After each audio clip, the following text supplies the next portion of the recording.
David, thank you so much for joining us here today. Really do appreciate it and very excited to get this one out.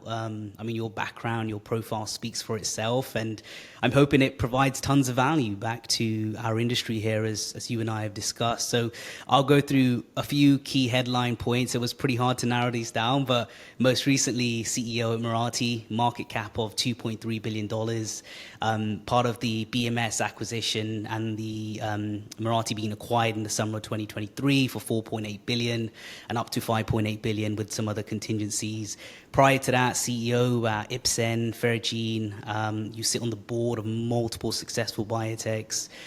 You've held senior roles within Novartis and some other larger organizations, and truly worked across the globe, which I think adds a layer of depth to your background and experience. So excited to have you here, David. And if you could start us off with a bit more of an insight into your background and some key critical career moves you may have made that led to your success, that would be fantastic.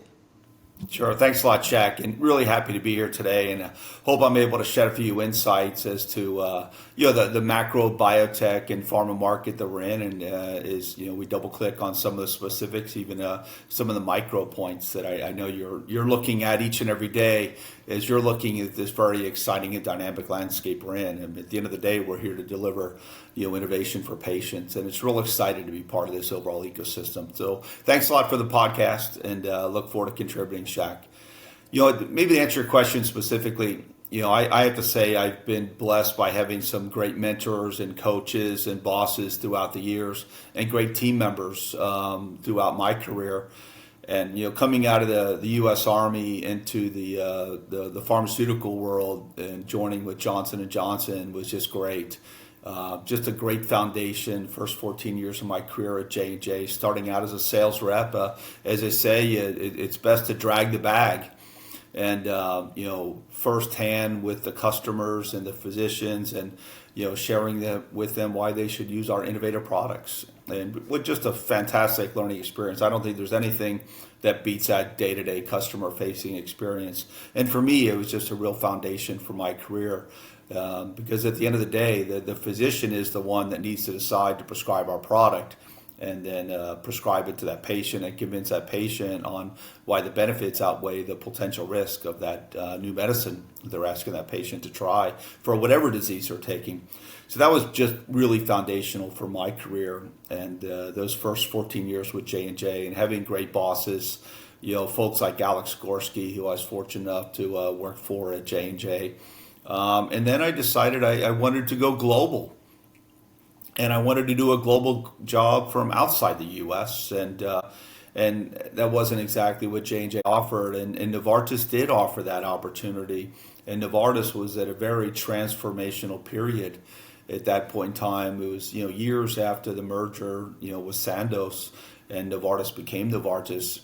But just a great opportunity to relocate to Basel and do a role from a European environment. And I'll never forget. One of the folks that was there helping me and my wife integrate into Switzerland, we asked on a scale of 1 to 10, how do you rate yourself as a risk taker? And I said, I don't know, maybe a 5 or a 6. And my wife said about the same. And the guy said, what are you, crazy? Swiss guy, he's like, you guys are like 11 or 12 out of 10s. You've changed companies, you've changed countries, you've changed cultures, you left everything behind. You came here, you don't know anybody, you don't know the company that well, and here you are, but you don't consider that to be a risk taker. I said, well, maybe not, but we did. And it worked out great, and it started off as a global franchise head at Novartis for the respiratory and dermatology franchise. And again, just great leaders. It was the Dan Vasella and the Thomas Ebling era of Novartis, and David Epstein, Alex Gorski, Ludwig Hansen, just some great leaders at Novartis at that period. And just really enjoyed it. And they spent a lot of time, like J&J did, developing us as potential leaders. And I owe a lot of credit to both J&J as well as Novartis for that development opportunities. It was nonstop development, at very important business schools, whether it be Harvard or Dartmouth or London Business School or INSEAD. They really invested in us a lot. And it's something I've done with my teammates around the world too. is invest in their success. Everyone benefits. The company benefits, the individual benefits, and the team benefits. So that's something that's been really core to my development over time. I've tried to pass that on to other leaders too. And then, with Novartis, I had the chance to live in 3 different countries and, lead 3 different businesses. I mentioned the global franchise head. Then I moved to be CEO of Novartis Canada, moved to Montreal for a few years, and just a great opportunity to be a general manager of a top 10 market. And then I moved back to Europe. We moved to Italy to be a region head for Novartis Oncology, and that was a big growth area, a big launch era for Novartis Oncology. We launched a number of very important medicines like Tasigna, Finitor, Jakafi, and others during that period. So it was a great period to be a region head, and living back in Europe was also great. And then I got the biotech bug, Shaq. It was, I've been a big pharma then for about, 20 plus years and had the biotech bug and said, I think I am an entrepreneur and I want to, help a company go from not much to something really great. And I joined Endocyte. And Endocyte at that time was focused on small molecule drug conjugates, and they had companion imaging agents as well as a therapeutic agent using the SMDC platform. And what a great time. I go from, leading a group of about 1,500 people, my last role at Novartis, to going to a company of 50 people. And I joined as Chief Commercial Officer of Endocyte. And it was just a great opportunity, and I was able to wear many hats. As a CEO, I had CMC and BD and legal and med affairs, and in addition to the commercial functions, all in my area of expertise. So it was great. I really enjoyed it. And then we had great success, and we had a positive CHMP opinion for a drug for ovarian cancer. Then we had a phase 3 failure. A phase 3 trial for the same drug was futile, and it was a major setback for the company. We lost a tremendous amount of our market cap overnight with that setback in the phase 3. We withdrew the marketing authorization application in Europe, and we had to reset the company. And we went back really to a pre-phase 1 company at that point in time. At the same time, there was an opportunity to join Baxalta. Baxalta was announced as a spin-out. Old boss of mine, Ludwig Hansen, was named as CEO of Baxalta. So I had a chance to join Baxalta, took the opportunity to create an oncology franchise, pretty much from scratch, and joined the executive team of Baxalta as the president of oncology. And we were at the same time spinning it out of Baxter. So I was able to go through that journey. We created a new company. We rang the bell on Wall Street, which was a fantastic opportunity when we did the public listing for Baxalta. And just a great leadership team. The executive team at Baxalta was really just top tier. And that was, you learn from those folks each and every day as well. And we were acquired by Shire in less than a year for $32 billion. So I was able to go through that process and that acquisition with the process with Shire. Then I departed after the deal closed, and I was able to move to Ipsen as the CEO. So it was my first CEO journey. Moved to CEO of Ipsen, moved to Paris. So my third stint back in Europe, a great opportunity for the family. And I think we took Ipsen from a relatively sleepy and slow-growing French-based organization to a real global biopharma company focused on innovation and specialty care. We transformed the leadership team, did a number of deals and acquisitions to bring in new assets and rejuvenate the portfolio. And at the time, we were growing our top line at plus 20% year over year and growing the bottom line at plus 30% year over year as well, investing about $2 billion in bringing in new assets into the company. So, the mantra of grow the top line, the bottom line, and the pipeline is what we live by each and every day. And then I had the opportunity to go back to even smaller biotech with Blackstone Life Sciences. And at the time, they just established their largest fund at Blackstone Life Sciences.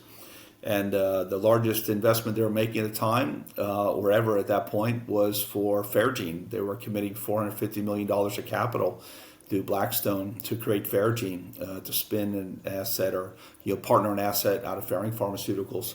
And it was a great opportunity. It was gene therapy, a space I'm heavily committed to. I think we're in the early innings of gene therapy. It was a gene therapy drug for non-muscle invasive bladder cancer. So we started a team and started the company, and things were going really well. Positive phase 3 data, And then we received a complete response letter. In fact, Ferring received a complete response letter because we had not yet transferred the license and the authorization over to FerGene. They received a complete response letter, and all issues were due to CMC and manufacturing. And that was a significant setback for the company. And we were ready. We were launch ready. We were ready to go within a couple of months. Had breakthrough therapy designation. And the clinical data was solid, but the CRL was focused on CMC manufacturing. So that was a couple-year delay. We decided to widen the company down, which I think was the right move. And that setback at FerGene, winding the company down, gave me the opportunity to move to Mirati. And Mirati was just a great journey. And looking at target oncology medicines, just really enjoyed it. We launched KRAS G12C inhibitor, a best-in-class KRAS G12C inhibitor, the so-called undruggable target. We were able to target it, and not only got the drug approved, but also market leadership within the first year, which was just great. We developed a better drug, and we're very pleased about that at Mirati.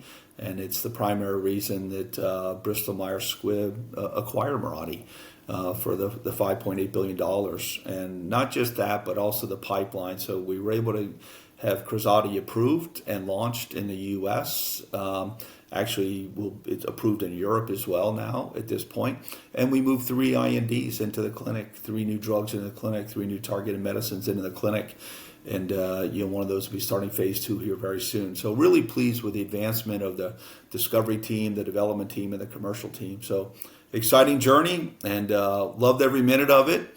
And but I sort of go back to what I say. It's having great mentors, coaches, different environments, stretch oneself, get out of your comfort zone, and try new things.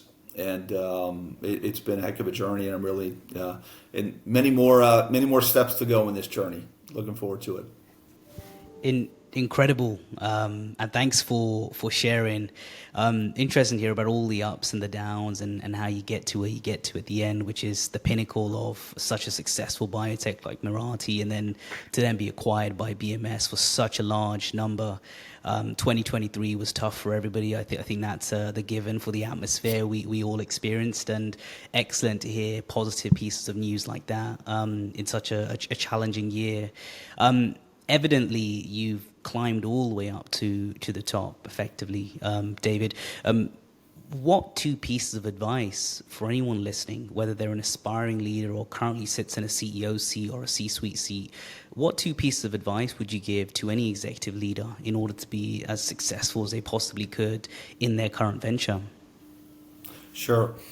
Intellectually curious, I would say 1. And with that, it does mean getting out of one's comfort zone, I think, and being able to have that humility to do that.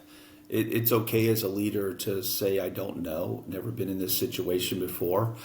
And with that, it's really surround yourself with people that are, the true experts in their area. It is okay, and it's actually very impressive for me to when I see a leader say, I don't know, but I'll find out. Or I'll get the resources or the capabilities around me to make sure we can, seize that opportunity or not. I think that's one of the biggest things is the humbling part of being curious and just constantly push your own boundaries to learn. And I think that's a role model behavior that others see around you as well. That it's okay not to have the answer to everything, but figure it out at some point in time as well. It's because I think sometimes people can think they have the answer, they have the hubris to say, I know that, I've done something like that close enough, and I can do this, and you march all the way along with that hubris. And in the drug development world, that could be a regulatory complete response letter, because you know the clinical aspects so well, but you didn't really understand the CMC manufacturing aspect so well. And that got overlooked, and that resulted in a complete response letter. So things like this happen. The other point is the mentors, especially throughout the career. We always need a coach. We always need somebody that's not on our team, that doesn't see us day to day, that more or less has that outside in. a spouse or a partner is a great example for that. But I do think having that professional coach, somebody, and I've had a couple of folks throughout my career that I still talk to frequently. And you can bounce ideas off them in a very safe zone, and not necessarily business challenges, but just some of the challenges you're going through, and have that sounding board. To me, has been really important as well. And that's not just one or two people; it's multiple people as well. That's been really helpful for me. But I'd say more than anything is be willing to take those calculated risks. And the biotech journey, and we all know resilience has been tested many times in our journey. The last couple of years, notwithstanding, but one has to be really resilient and in this business, and be able to step back sometimes as well. Family, friends, so on, whatever it may be, other hobbies. It's real important because there's a lot of bad days. Things happen in our business. It is not a straight line to success. And being able to weather that is really important, just personally as well as professionally. And I think that's an interesting point. I think it's very easy to look at somebody's success points and high, achievements throughout their career. But I think it's equally as important to understand the challenges and the setbacks and the war scars that they've had along their journey. One, I think it lets you know you're not alone, and we go through similar things, and it gives other leadership folks that extra push to be persistent, whether they are or already doing that. I want to ask you, and I love to ask all of our guests this, David, can you share any major setbacks or war scars that you faced? And you named a couple in the intro, but would love to dive into a couple of those and maybe learn a bit about your next maneuver from that and how that progressed to a result.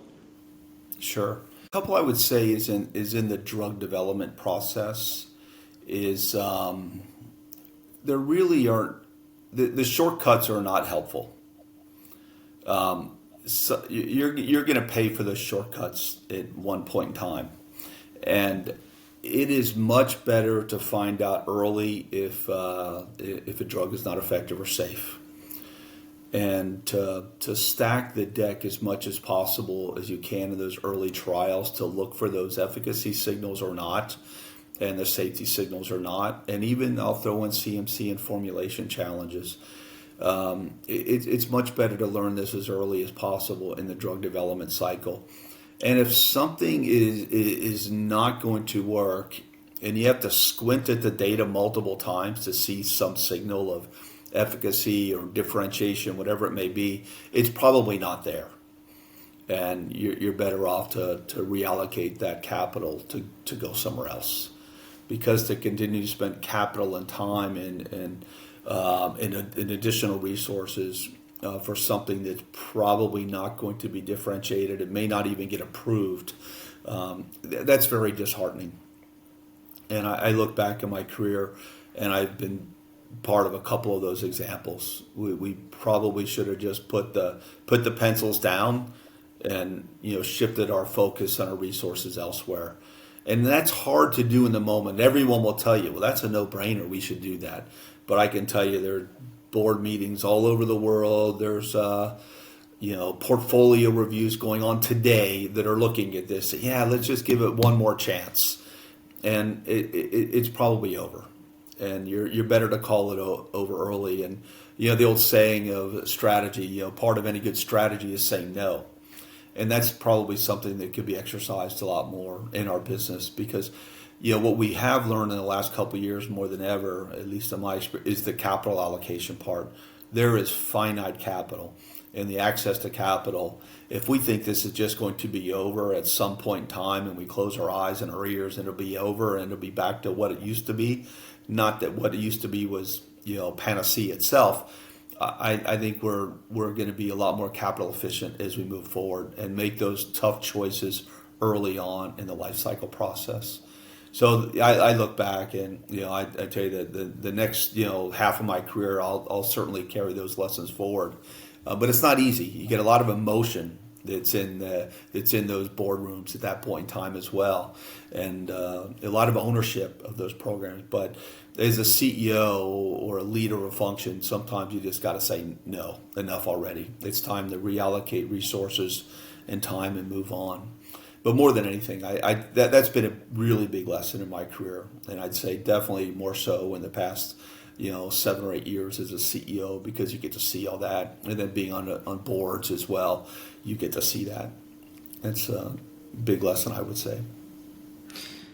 Yeah, I appreciate the dive in on that, and I can tell there's layers of different kind of viewpoints on that, right from CEO. You've held different C-suite roles, you've been on hands-on, you've come from a sales background, so different viewpoints into those challenges I think is always valuable. And you've been a CEO and a president a few times now, and you sit on the board with different organizations, some really successful companies. How do you go about driving innovation and fostering culture within these companies when you're building them ground up? Yeah, great question, Shaq. When you think about innovation, it can be many different things. It can be a modality, a new mechanism of action, put whatever spin you want on it. But I think from the patient and the physician perspective, and increasingly the payer, it's only innovative if it moves the standard of care needle. Are the efficacy outcomes greater than current standard of care? Are the safety outcomes better than current standard of care? But the overall risk-benefit ratio needs to be better than standard of care. And if it's not, then to me, it's not innovative. And so that innovative can take many different forms, but at the end, even if it's a repurposed molecule, some people say, well, that's not innovative. It's not the latest and greatest technology. Yes, but to the patient, what they want to know, am I going to get better? And am I going to feel better? Is my disease going to be eradicated? Am I going to live longer with cancer? Is it going to become a chronic disease and not the killer diagnosis that I was told it will be?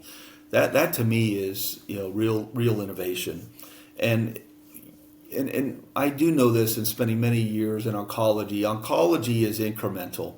Rarely do we, take an overall survival benefit of, a few months and make it 2 years overnight.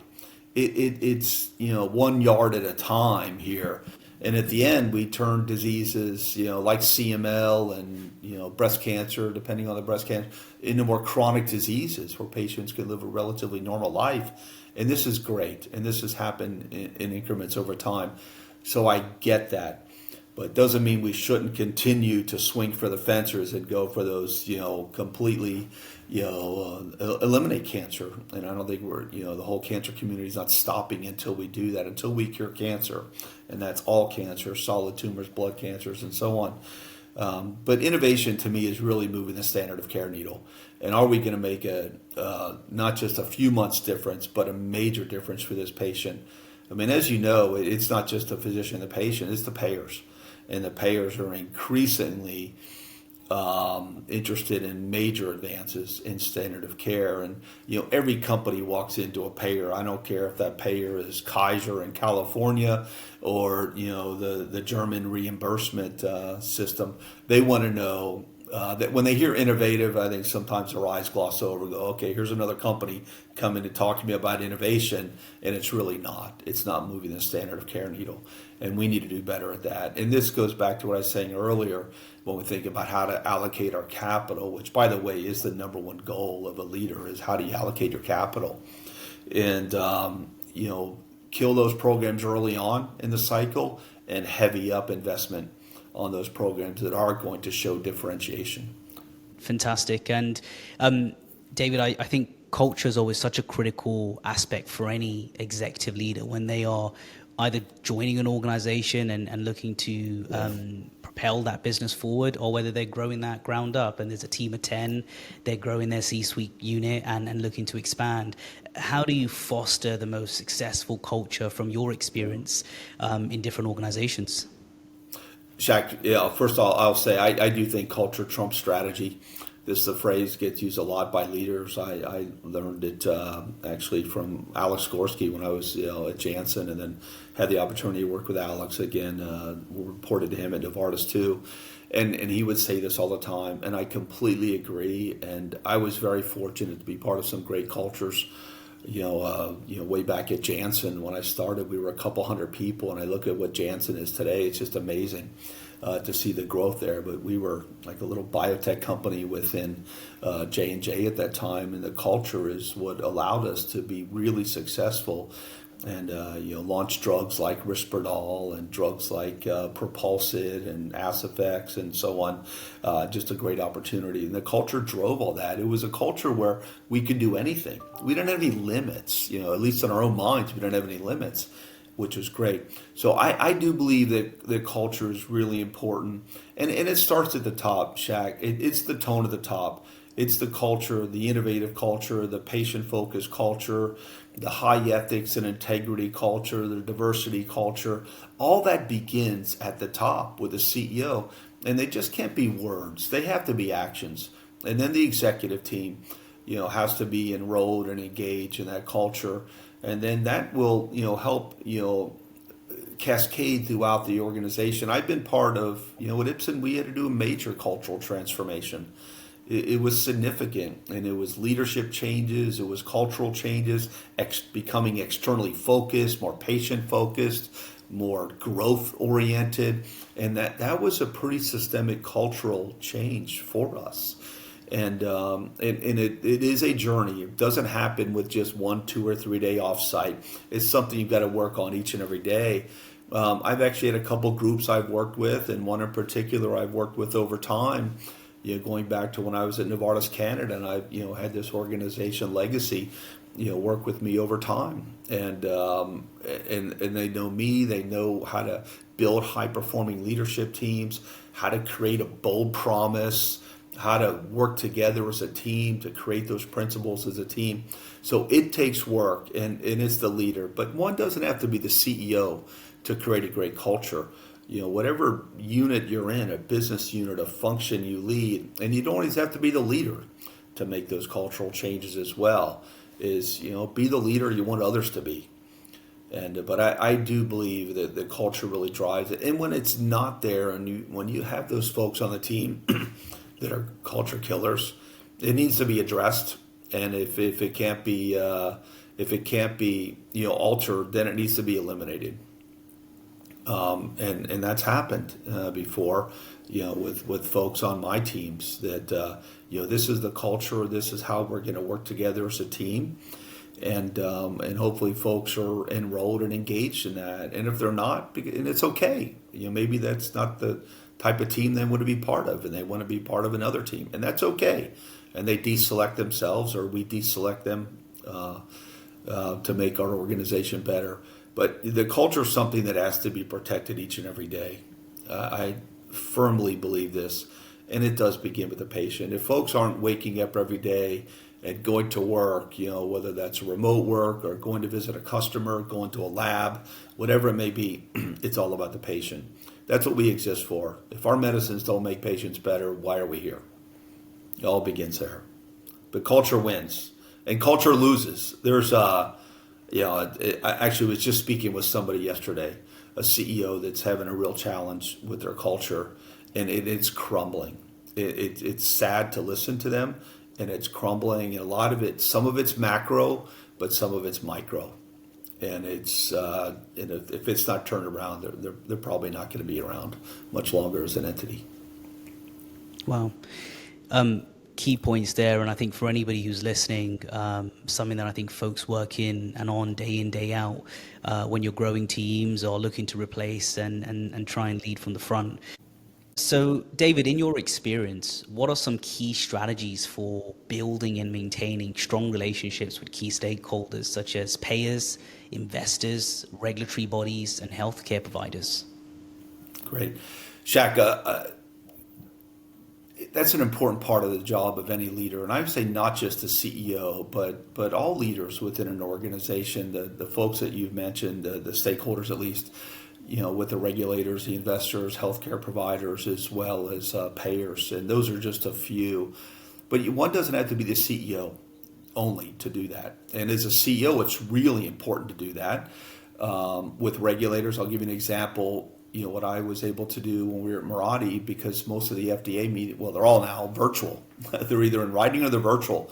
So I was able to attend those conversations throughout the whole review cycle virtually, and be there in the room with the team when we were having the FDA interactions throughout the entire review cycle. And then also you can even be there for IND conversations, type B, type C meetings. So it's important to be there. So that's just one way, but also just keeping up with the regulatory changes. There's so many conferences and online opportunities just to keep up to what the latest and greatest. Project Optimus in the oncology space has certainly taken up a lot of the news space in the last few years, and that's really important as you're moving a drug through the development cycle in oncology. So it's being present and learning as much as you can.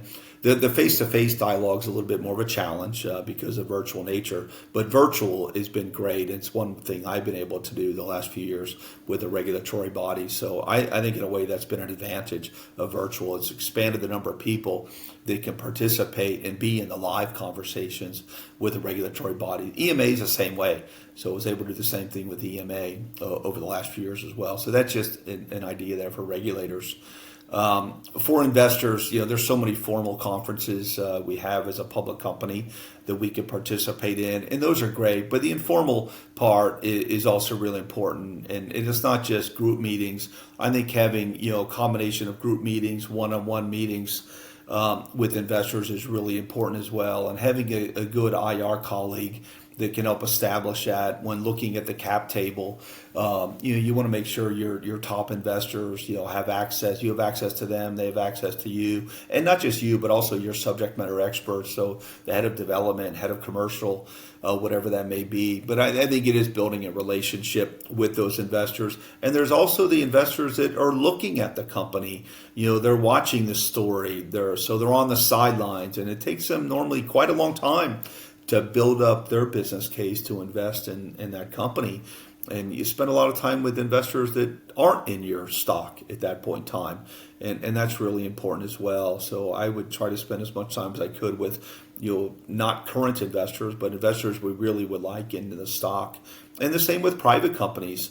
It's, thinking of private company experience as well. Who could potential investors be in your private entity? And that's an important part of the world. Plus, you get a lot of feedback. You get a lot of feedback on your strategy. You get feedback on your execution, on your plans. And you look at it as a learning opportunity, because these investors, they see a pretty broad landscape of companies and things that work well and things that don't work well, and take their advice. Healthcare providers, what I would say, Shaq, you can't sit in the office 5 days a week. And that's never been the case, I don't think, in our business. But it definitely, if you're in the office too much, and if you're not a super frequent flyer, and you're probably not out there enough with your customers. And that's attending not just medical meetings. Think of advisory boards. They're virtual now. So you've got an opportunity now to be many places around the world without even leaving your office. But there's no substitute for face-to-face, informally and formally, the key opinion leaders. And those key opinion leaders, to me, they're not just physicians, they're maybe advocacy groups, they're payers and so on. Who are these KOLs? And actually you have a list. Who do I need to get close to? So leverage your medical affairs organization, your access organization, your development organization. And to me, you watch out for, if I've got folks in the development team that aren't close to KOLs, that's a watch out for me. And why not? Why do you not know that key opinion leader, that professor, whoever it may be? You need to know them personally.